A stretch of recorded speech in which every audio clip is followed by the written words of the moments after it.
welcome Gh Ma. Thank you. Thank you. Thank you. We've all become very cognizant of Gh and his story. And when Alibaba went public with the largest IPO in history, we knew a lot more about him. So I want to talk about his personal story. I want to talk about how many times he tried and failed and what kept him going. I want to talk about where he is today and how he got here, and where he is going and how he expects to get there. And if he gets there, what will it all mean for him and for the people that he wants to inspire? So I begin with this question, though, Gh. Why are you back at Davos? It's a long break for 7 years. I think my last trip here was year 2008. But I was coming for year 2001 for the Young Global Leader for Tomorrow. And remember, I never heard about the Davos when I came. But when I came, in the Switzerland, so many young people demonstrate. It was such a horrible thing that I was, and I asked them, why did they do it? They say, anti-globalization. And I say, why? Globalization is a great thing. Why people don't like it? And then we come all the way for 2 hours here. There's a machine gun. There's people checking. I say, oh, God, is that a forum or is it a prison we're going to go? Is that? But when I joined the forum at the Young Global Leader, I was thrilled by so many ideas. For the first 3-4 years, I learned what does the globalization mean? What does the corporate citizenship mean? What about social responsibility mean? All these new ideas, and I see so many great leaders talking about leadership, and I benefit a lot. And the year 2008 and 2009, when the financial crisis came, I think it's better go back to work, because we can never win the world by talking. So go back, spend 7 years. Now I come back, I think it's time to do something return. Because I learned so much. Let's talk 12 about years that. ago. So why I should not talking to the young global leader of today, sharing with them how we've gone through. Okay. So that was the thing. Let's start with where you are today. Just how big is Alibaba? How many people come every day? How many people come in a week? How fast is it growing? Yeah, we have over 100 million buyers visiting our site, shopping our site every day. And we created 100 million every day. We created 14 million jobs for China, directly and indirectly. And we grow from 18 people to 30,000 people, 18 people in my apartment, to now we have 4 big campus. Compared to 15 years ago, we were big, but compared to 15 years later, we're still a baby. And how big will you be 15 years from now? I think 15 years ago, I told my team that 15 years, in the past 15 years, we grow from nothing to this size. And 15 years later, I want people to know about Alibaba, know Taobao, because it's already everywhere. I want 15 years ago when we talk about what is e-commerce, why small business can using this e-commerce, this internet, can do business across the nation. And I hope 15 years later, people forget about e-commerce because they think it's like electricity. Nobody thinks it's a high tech today. Now, this is something that I don't want 15 years later, we still walk on the street talking about why and how e-commerce can help people. Talk about the IPO. Did it exceed your expectations? Well, it's a pretty small IPO, 250. Yes. Yeah. The largest IPO in the history of Wall Street. We raised. And number 2 was a Chinese bank. Thank you. I remember year 2001. We went to raise some 5 million, 3 million venture capitalist dollars in the USA, and got rejected. And I say we'll come back raising a little bit more. But I think, what we think more about is for $25 billion, how we can spend the money efficiently, because this is not the money, this is the trust from the world, the trust from those people. They want you to do better jobs to help more people. They want to have a good return. So I think gives me more pressure, because when our market cap is bigger than IBM, for a certain day we're bigger than Walmart. We're one of the top 10, 15 largest market cap company in the world. I told my team and myself, is that true? We're not that good. Because years ago, people say, Alibaba model is terrible. Does not make money, have this and that, all the big bad things, because Amazon is better, eBay is better, Google is better, and there's no such model like Alibaba in the USA. So I told myself and people, we were better than people thought. But today, when we are that big size, I said, no, we are not that good as people thought. We're just a company 15 years old. Average age is 27, 28 years old, young people. We're doing something that human beings have never tried. So I want to talk about the future. Let me take you back to when you were born in Hangzhou, where the headquarters still are. Yep. And your campus is there. You don't have a loot, don't move your loot. Your headquarters there. Yeah, you found it there, loot there. You grew up in the 60s. 64. Born in 64. That was the time of the Cultural Revolution. Yeah, it was the end of the Cultural Revolution. It was, well, my grandfather was a tiny landlord, was considered, after liberation, was considered to be a bad guy. So I was, I know how tough it was when I was a kid. You tried to get into 3 colleges. Mm-hmm. Each time they rejected you. No, I tried. There's examination that young people, if you want to go to university, you have to take the examinations. So I failed 3 times. Right. But a lot of fail. I failed for funny things that I failed a key primary school test for 2 times. And I failed 3 times for the middle schools. And you will never believe in Hangzhou, my city, there's only 1 middle school that lasts only 1 year. It was changed from primary school to middle school because our graduates of our school, no middle school accept us because we were too bad. Yeah. They would become a middle school.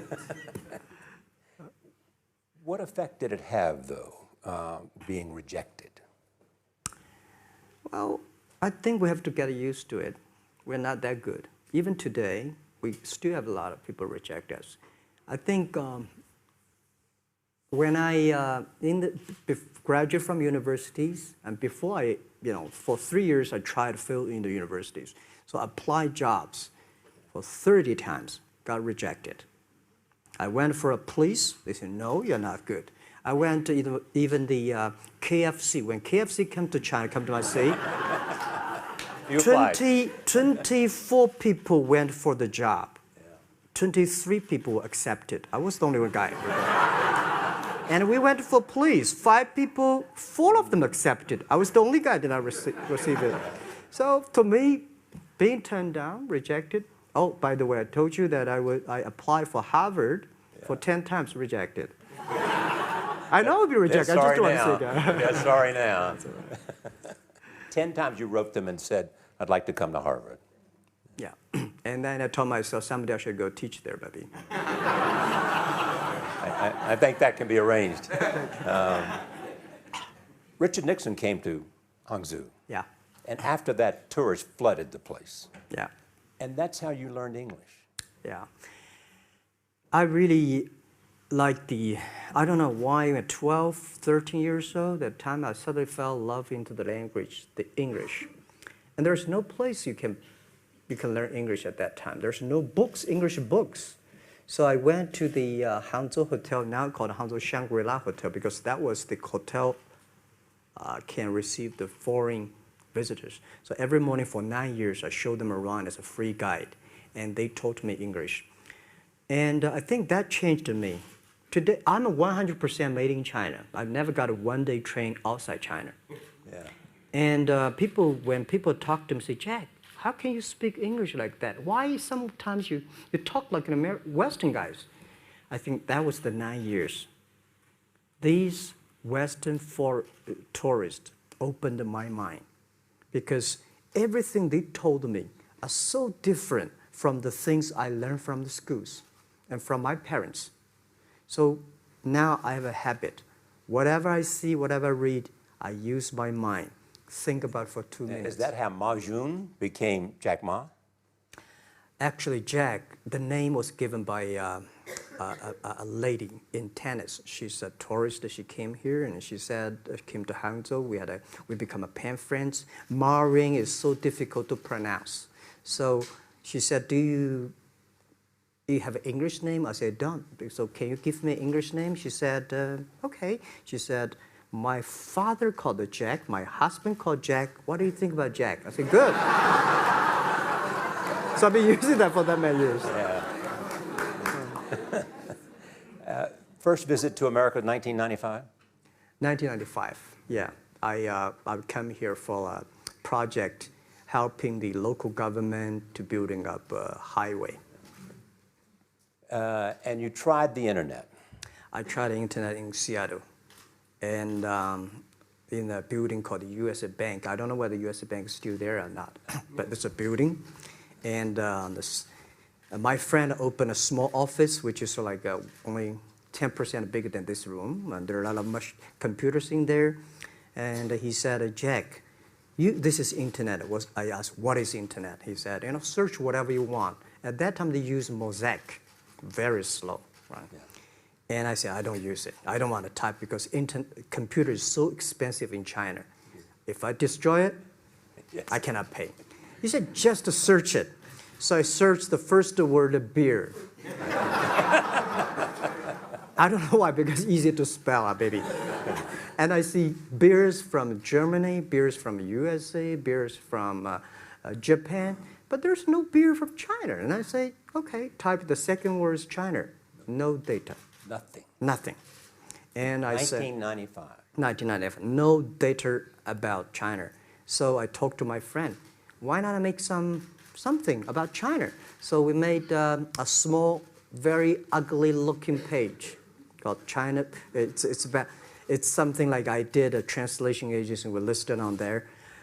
It was so shocking.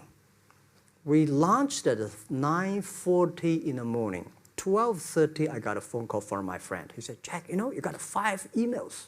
I said, what is email? And they say, these are the things. So people so excited. Where are you? This is the first time I see a Chinese website on that. How can we can we do something together? So I think this is something interesting. So we should do it. Why did you call it Alibaba? Alibaba? Well, when I started, I think internet is global. We should have a global name. And a name that, interesting, like at that time, the best name is Yahoo. Right? So I've been thinking for many days, suddenly thinking Alibaba is a good name. So I happened to be in San Francisco that day. I did have a lunch, and the waitress came. I asked her, do you know about Alibaba? She said, yes. I said, what is Alibaba? She said, Open Sesame. Good. So I went on the street, asked about 10, 20 people. They all know about Alibaba, 40 Thieves, and Open Sesame. And I think this is a good name. And start with A. Whatever you talk about, Alibaba is always top. You have said before that in creating Alibaba, you had to create trust. Yeah. Because people in China were used to face-to-face. Yeah. How did you create trust? I think because we started out doing business on internet. I don't know you, you don't know me. So how can you do things online unless you have trust? So for e-commerce, the most important thing was trust. I think when I first went to USA for raising money, talk to the venture capitalists, a lot of people say, oh, Jack, no. China doing business by the guanxi. How can you do business on internet? And I know that without the trust system, the credit system, it's impossible to do business. So in the past 14 years, everything we do is trying to build up the trust system, the record system. Well, Charlie, you know, I'm so proud today when I talk to the young. Today in China and in the world, people don't trust each other. The government and people and media and everybody think, this guy's cheating. But because of e-commerce, we finish 60 million transactions every day. People don't know each other. I don't know you, I send products to you. You don't know me, you wire the money to me. And I don't know you, I give a person a package, I don't know him. He took something to cross the ocean, cross the river, and send. This is the trust. We have at least 60 million trust happening every day. But you created it by creating an escrow account in the beginning. Yep. You know, and so you keep the money until they got the product. Yeah. And then you release the money. That's true. I mean, the escrow service is about Alipay. When I had, this idea, I would love Davos, because it was a big decision. Because for first 3 years, Alibaba is just like e-marketplaces for information. What you have, what I have, we talk a lot of time, but don't do any business. Because there is no payment. I talked to the banks. No banks want to do it. Banks say, no, this thing never work. So I don't know what to do. Because if I start to launch a payment system, it's against the financial legal laws. Because you have to have a license. But if I don't do it, e-commerce will go nowhere. So then I went to Davos. I listened to a leadership discussion. Leadership is about responsibility. And after I listened to that panel, I give a call to my friends, my colleagues in my apartment, say, do it now, immediately.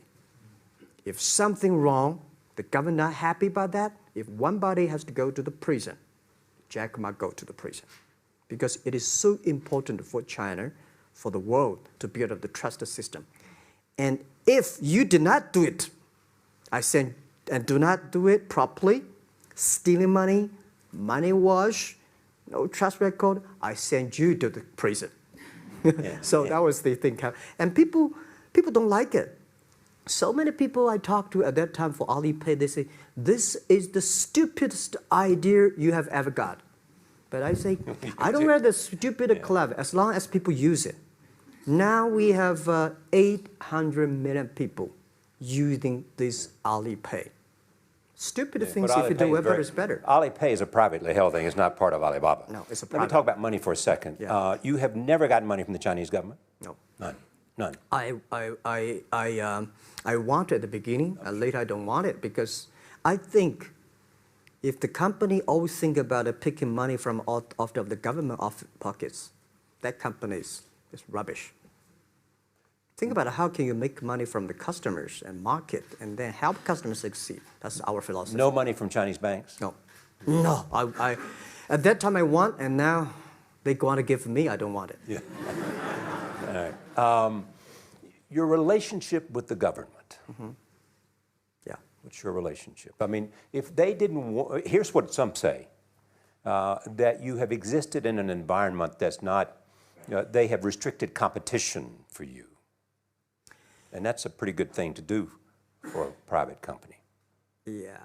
I think the relationship with the government for us is very interesting. For the first 5 years, because I've been working as a part-time jobber for a government organization called Ministry of Foreign Trade, 1997, for 14 months. And I learned that you should never rely on government organization to do e-commerce.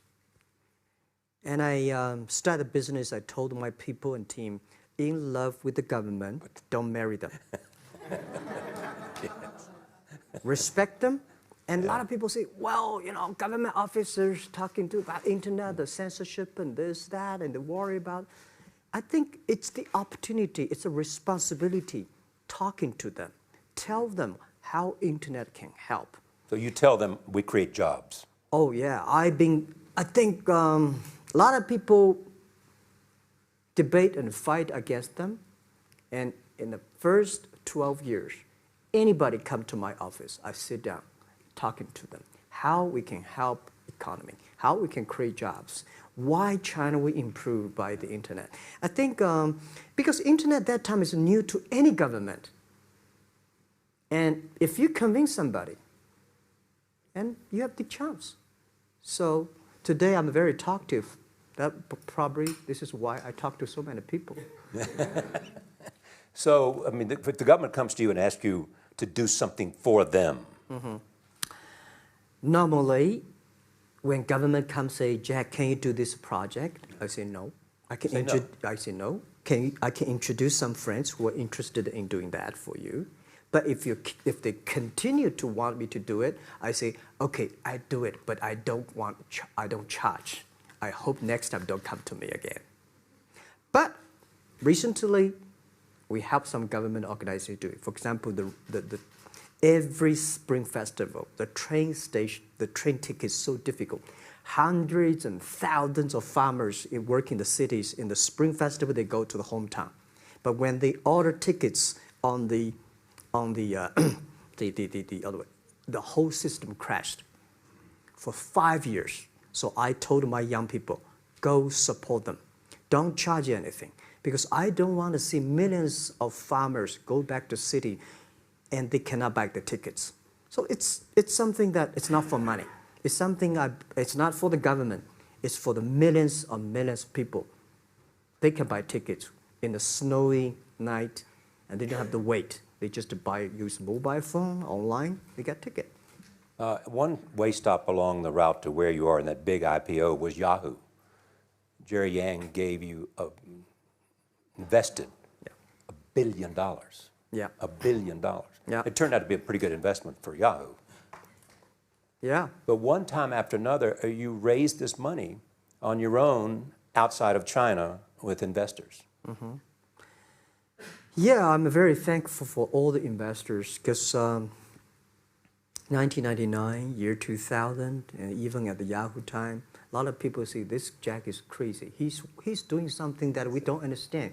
A lot of venture capitalists give you money because there is such a American model already there. But they say, Alibaba, we don't see this kind of model, right? They say Jack's crazy. Yeah, this is crazy guy. I mean, I remember my first time in Time magazine, they call me Crazy Jack. And I think crazy is good. We are crazy, but we're not stupid.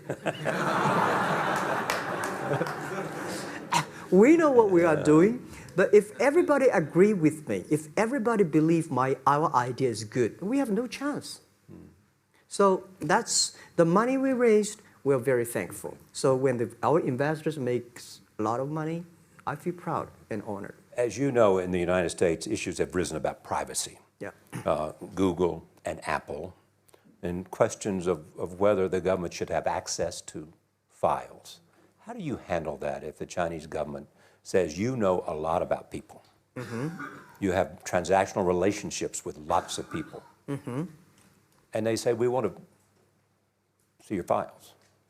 Well, so far, I don't have this kind of problems from Chinese government. And I told them, any government, if you come here for the national security, anti-terrorist, well, anywhere, anti-terrorist, we work together. It's a criminal, we work. But rest of that, no. I said, we are a business. The data is so precious because we don't know how. Because if we give to anybody, it's going to be a disaster. And also about privacy issues. I think, just like hundreds of years ago, people say, I would rather put money under my pillow rather than put in the banks. But today, banks, they're special. They know how to protect money much better than you do. Privacy issues, all these kind of securities, today, we may not have the solutions. We don't have the answer. But I believe our young people have the solutions. In the next 10, 20 years, there will be breakthrough on that. And I'm fully confident on that.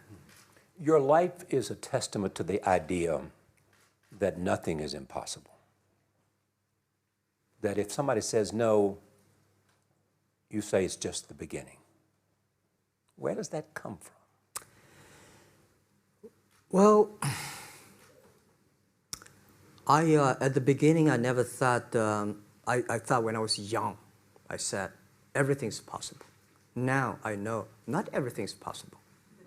When you have something, you have to think about, you have to consider about the others. You have to consider about the customer, society, your employees, your shareholders, society. There are so many things that I think if you continue to work hard, there's possibility. And I just feel that I'm enthusiastic about what we are doing. At the beginning, for the first 5 years, I just want to survive. And 5 years later, I think... That's 2000, from 90... Yeah. But later, I think, wow, so many people's life changed.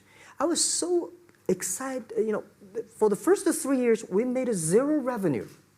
Zero revenue. But we are so excited to continue to work. You know what happened? I remember many times when I go to a restaurant and have dinner, somebody came, when I was trying to pay the bill, the owner of the restaurant came to say, "Sir, your bill is paid by someone." And the small note say, "Hey, Mr. Ma, I'm your customer of Alibaba Group, Alibaba platform. I made a lot of money, and I know you don't make any money. I pay the bill for you." Yeah. And I remember one day that I was sitting somewhere in the coffee, somebody sending me a cigar. I don't smoke cigar, but there's a note, "Thank you very much, I'm your customer."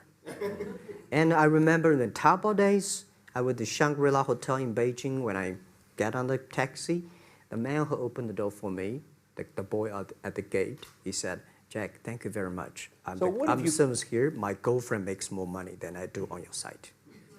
And this is something that you know, that it's not amazing. If you don't do it, nothing's possible. If you try to do it, at least you have the hope. The revenue comes from advertising and a smaller amount from transactional fees. Yeah. Most of it from advertising. Tiny. Tiny from advertising? Tiny from advertising, tiny from transactions, because we need big mass. Now we have more than 10 million small business power sellers selling our site to everywhere. So the transactions we have is second after Walmart. So tiny. Second after Walmart. Yeah, tiny of the of the money already make us big. So, you know, second after Walmart, I remember one of the senior management of Walmart guys came to Hangzhou 5 years ago. He said, "Jack, you know, you did a great job," and blah, blah, blah. So I said, maybe in 10 years we'll be bigger than Walmart. He said, "Young man, you have a good hope." So we said, "I have to make a bet. I think in 10 years we'll be bigger than Walmart on the sales." Because if you want to have 10,000 new customers, you have to build a new warehouse and this, that. For me, 2 servers. What's your market cap versus Walmart today? I don't know, but I don't maybe, either. yeah, some. It's close. I think so. Maybe we should check later. All right. Yeah. So where are you going? What does Jack want? I think because the name for Alibaba, we are internet company, happen to be in China. We have the same spirit and entrepreneur spirit like every great entrepreneurs in the world. And I remember the day when I started Alibaba, we want to have a mission helping small business doing easier. So next step is, today, so many millions of small business using our platform to sell things, and over 300 million consumers buy things from our site. Cheapest, efficient. So what I'm thinking about, how we can make Alibaba a platform for global small business. My vision is that if we can help a Norway small business can sell things to Argentina, and Argentina consumers can buy things online from Switzerland. And we can build up, which I called, I don't know, maybe not right word, called EWTO. The WTO is great, past century. But WTO helps so many big companies to sell things across the nation. Today, internet can help small business sell things across the oceans, across the nations.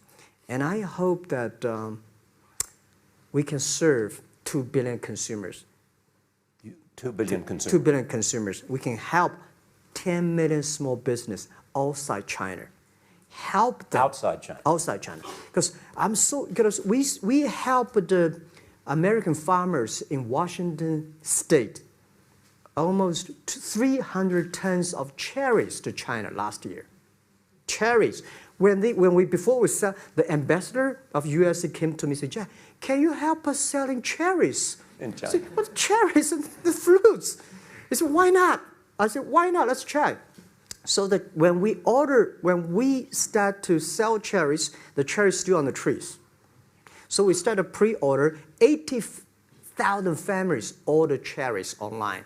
So we pick up the cherries and ship into China. Within 48 hours, we sell the cherries.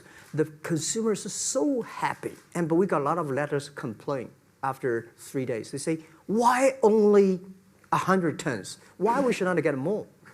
So we sell, 2 months ago, we helped the Costco. We sold 300 tons of nuts to China. So I'm thinking about if we can sell, we're also selling Alaska seafood to China. So if we can sell seafood, if we can sell the cherries, why we cannot help American and European small business selling things to China consumers? China needs that. So this is what I want to do is that 2 billion consumers, China, Asia, developing nations, how we can let them buy things globally. Alibaba rode with the millions of people that went from poverty to the middle class in China. I mean, you were right there growing as they grew and increased. When you look at the international markets, you're doing well in Russia? Yeah. How well? We do pretty good on Russia, and we do also pretty good in Brazil. In Brazil? Russia, I think now I don't know, we are if not the number 1, we're the number 2 or number 3 largest. E-commerce. E-commerce. I remember last year we had a campaign. The campaign is that a lot of Russian girls and boys want to buy things from China. You know how many days a Russian girl placed an order and received the products from China? 2 years ago, 4 months. Even that, people are so happy about all the thing. And last year, the campaign, within 1 week, we crashed the whole logistics system of Russia. All right. You were also seen in Hollywood. Yeah. What are you doing in Hollywood?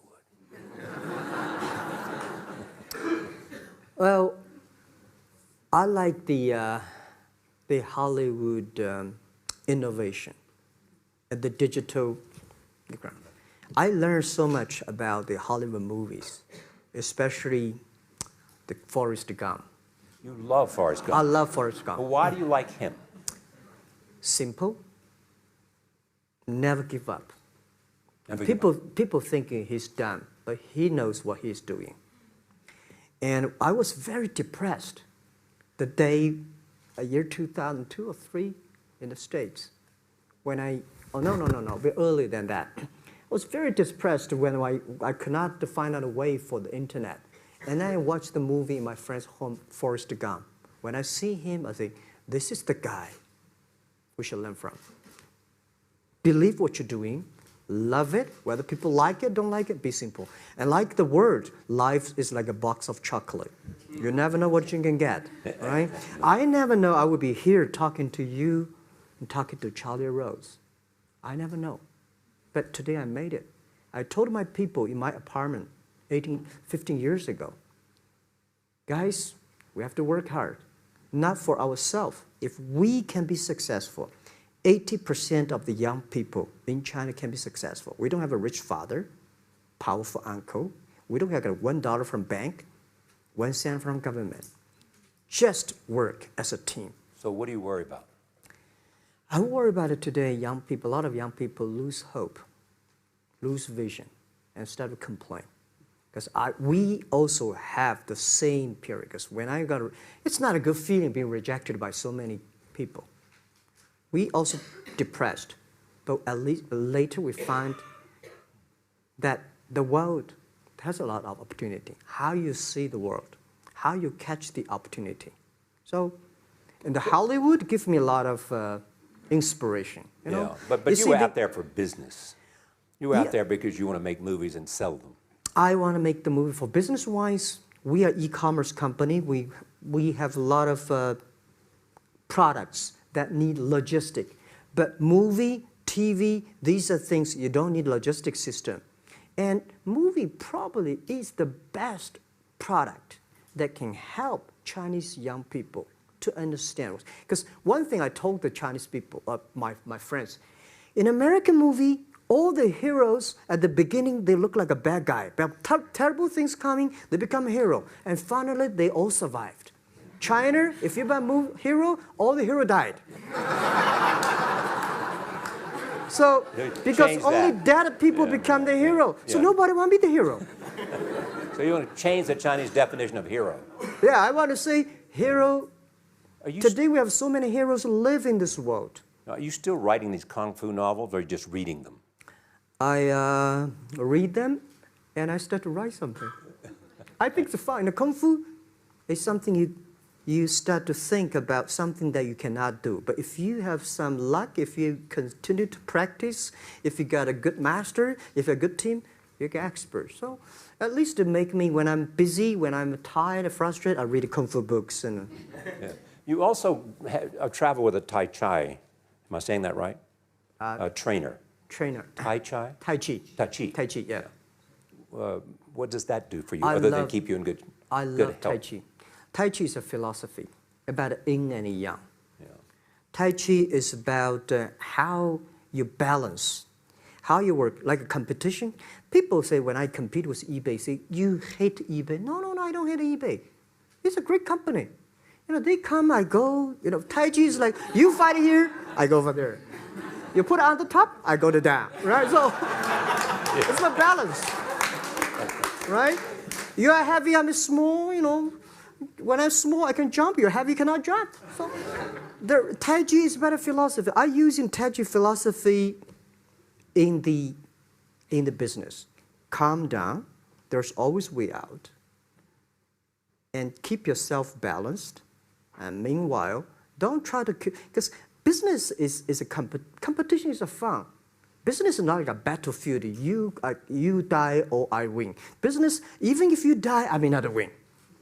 Right? So it's about fun. So Tai Chi gives me a lot of inspirations. But you want your life and you want this company, Alibaba, to change the world. And you're changing the world if, in fact, you provide a forum for buying and you enable people to earn a living. Yeah.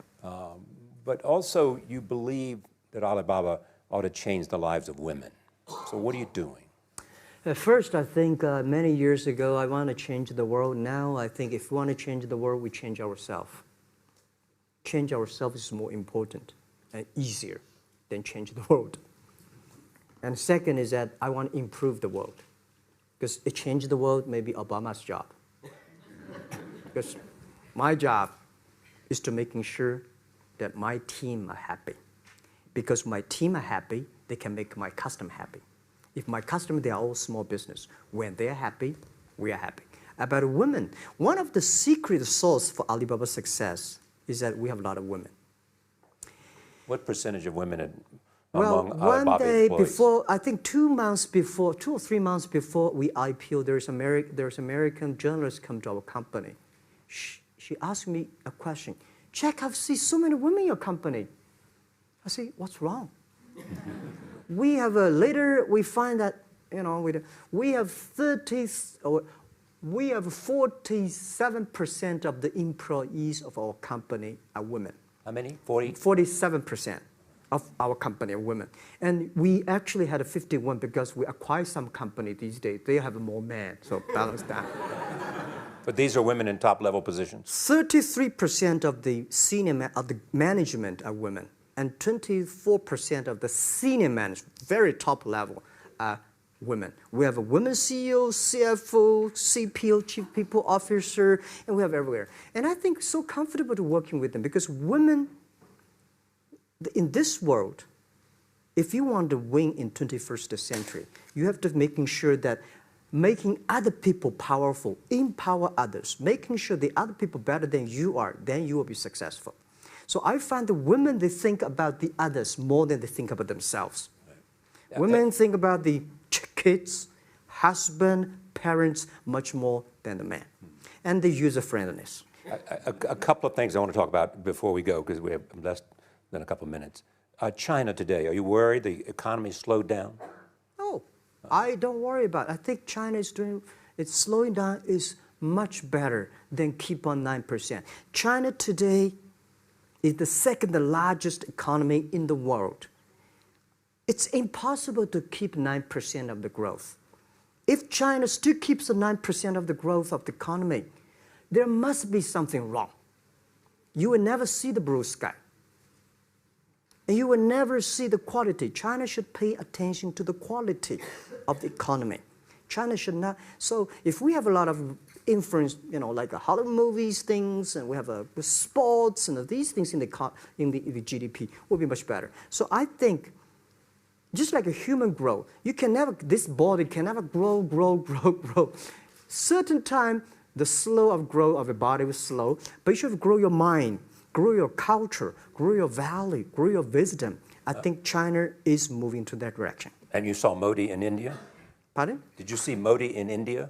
Not yet. I'm looking forward to that. So you'll go to India. Yeah. Finally, there's this. You're one of the world's richest people. Your company is one of the world's richest companies. What do you want beyond Alibaba? Well, about richest people, I was really not happy in the past 3 months when people say Jack Ma is the richest people of China. Global celebrity, they said. No, I'm not. When I started the business, you are. I never thought, because how many? Yeah, maybe I am. But I think 15 years ago, in my apartment, my wife was at that time one of the 18 founders. I asked her, "Do you want your husband to be a rich person?" I never said rich person in China, rich person in Hangzhou, or you want your husband to be a respected person. She said, "Of course, respected." Because she never believed, and I don't believe we'll be rich people. We just want to survive. But I believe when you have $1 million, that's your money. When you have $20 million, you start to have a problem. You worry about inflation, which stock to buy and this, that, had it come. When you have $1 billion, that's not your money. That's the trust society gives on you. They believe you can manage the money, use the money better than the government and the others. So I think today, I have the resources, do more things. With the money we have, with the influence we have, we should spend more time on the young people. And I would say, someday I'll go back to teach, go back to school, spend time with the young people, and sharing with them what I done. So the money is not mine. I just happily and having these resources, then I want to do a better job. Just tell them your story. Yeah, tell them the story and tell them that if Jack, I don't think in this world there are a lot of people be rejected more than 30 times. If we, the only thing we never give up, the only thing we're like a Forrest Gump, we keep on fight. We keep on changing ourselves. We don't complain. Whether you were successful or not successful, I find that people, when they finish the job, if they make the mistake, if they fail, if they always complain the others, this guy will never come back.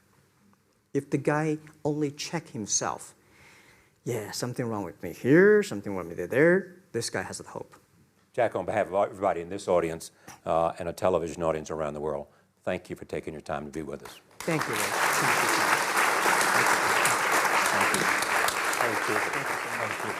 Thank you so much, Rob.